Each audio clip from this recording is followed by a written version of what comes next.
बिस्मिल्लाहिर्रहमानिर्रहीम। मैं हल्का पीपी 132 के तमाम मुअज़्ज़ज़ भाइयों को, बुजुर्गों को, नौजवानों को और आज के मेहमान ख़ुसूसी चौधरी मोहम्मद बलजीस्तार साहब को खुशामदीद कहता हूँ।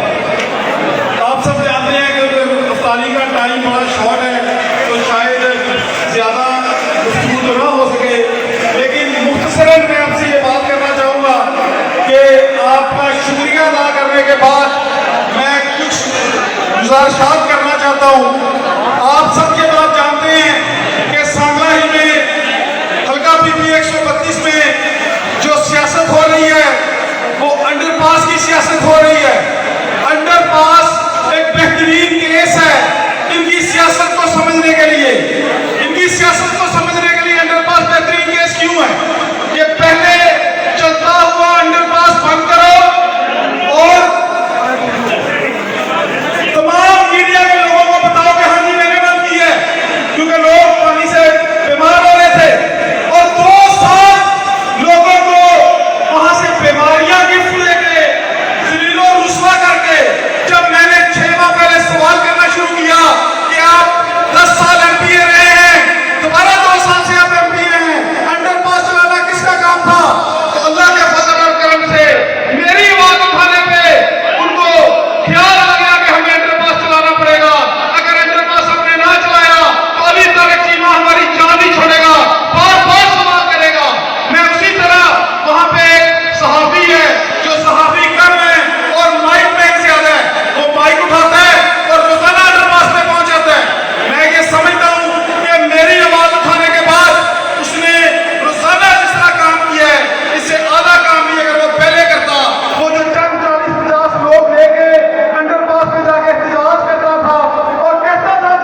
करेंगे, आपकी खिदमत करेंगे। मैं आप सबका दिल से शुक्रिया अदा करता हूँ कि आप आज अफ्तार पार्टी में आए हैं और जो मोहब्बत, जो खलूस आपने मुझे दिया है, मैं अपना हमेशा मशहूर रहूँगा। अभी मैं एक नारा लगाना चाहता हूँ, पाकिस्तान